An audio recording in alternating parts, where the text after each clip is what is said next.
महाराज जी, मेरा प्रश्न है कि विवाह से पहले मेरे से कुछ ऐसे अपराध हो गए थे जो अब नहीं हैं, पर फिर नाम जप करते समय भी याद आते हैं। महाराज जी, मैं उन्हें कैसे भूल सकती हूँ? हाँ, भगवान से प्रार्थना कीजिए, जिस समय वो अपराध नष्ट हो जाएगा वो भूल जाएंगे अपने आप। जब तक वो अपराध नष्ट नहीं होता तब तक वो दिमाग में छाया रहेगा।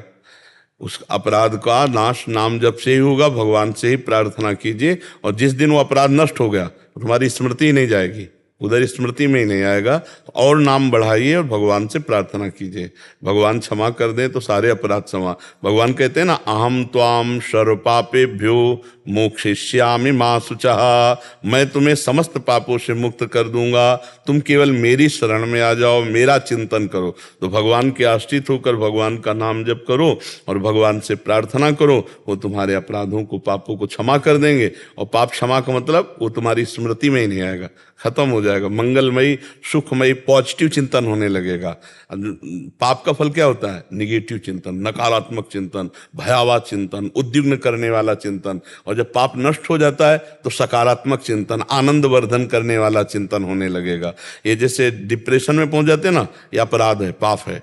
वो सोच सोच सोच सोच करके उसको इतना कमजोर कर देता है कि भय, उद्विग्न, शोक, घबराहट ये उसके अंदर पैदा हो जाती है। तो हमें लगता है कि नाम जप और भगवत प्रार्थना, इससे सब ठीक हो जाएगा। भगवान के भजन में बड़ी सामर्थ्य है, और बढ़ाओ, और नाम जप बढ़ाओ। महाराज जी, आपके द्वारा सुना है कि एक जो पापी पुरुष होता है उसे भी विस्मरण हो जाता है, और एक जो पुण्य आत्मा है जिसने अपना अंतःकरण पवित्र हुआ उसे भी स्मरण, बीच में हम जब बीच में तब उसका अपराध का बोध होता है। महाराज जी, हाँ, जो घोर पापी उसको इससे तो मतलब नहीं। और जो पुण्यात्मा, जो देखो आज या 2-3-4 दिन से सत्संग में सुना कि 2 प्रकार के कर्म, जैसे पापी, पाप करने वाला, पुण्यात्मा, शुभ कर्म करने वाला, और एक कहता पाप पुण्य मिश्रित।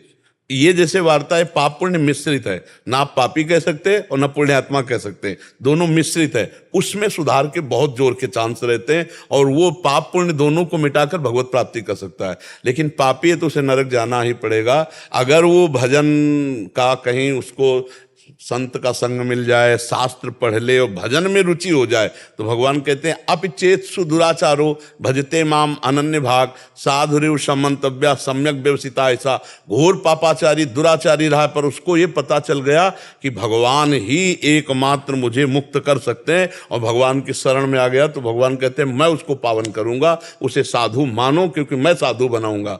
और एक होता पुण्यात्मा जो स्वर्ग आदि भोगों का भोग भोगते हैं, और फिर यहाँ पुण्य पुरुषों के यहाँ जहां खूब धन वैभव ऐश्वर्य भोग विलासिता है, अब यदि उनको भोग विलासिता के मद में पूरा जीवन व्यतीत करते निकल जाए तो व्यर्थ चला गया। अगर कहीं भगवान की हेतु की कृपा से उनको सत्संग मिल जाए, और सत्संग में उनको पता चले कि मेरे जीवन का उद्देश्य तो भगवान की प्राप्ति, भजन है, मैं तो भोग विलास में लग रहा हूं, तो उनको भी चांस है कि भजन में लें। पर ज्यादातर चांस 2 को ज्यादा मिलता है, जो शुभ अशुभ मिश्रित कर्म वाले हैं, तो उनको ज्यादा चांस मिलता है। पापात्मा बड़ा मुश्किल है लग पावे, और कोई धनी पुण्यात्मा जो भोगों में लगा है वो मुश्किल है कि कहीं सत्संग आदि के लिए, कहाँ सत्संग आदि, वो तो अपनी विलासिता में जाता है। तो ये 2 में जो शुभ अशुभ मिश्रित है, इनमें जलन होती कि क्योंकि शुभ भी है अशुभ भी है, तो इनमें जलन होती कि यार हमसे पाप क्यों हो गया, बड़ी गलती हो गई, भगवान क्षमा करें। वो उपाय करते हैं पाप नष्ट। अगर पुण्य बन गया, शुभ का फल सुख आया, तो गौ सेवा, संत सेवा, ऐसे ऐसे करके वो अपने शुभ का नाश कर देते हैं, और भगवत चिंतन, भगवत शरणागति से अशुभ का नाश कर देते हैं, और वो भगवत प्राप्त हो जाते हैं। बिना शुभ अशुभ नष्ट हुए भगवत प्राप्ति नहीं। तो ये बात तो बहुत सुलझने की है कि जिसके शुभ अशुभ मिश्रित है वो बहुत जल्दी इस लाभ को ले लेगा।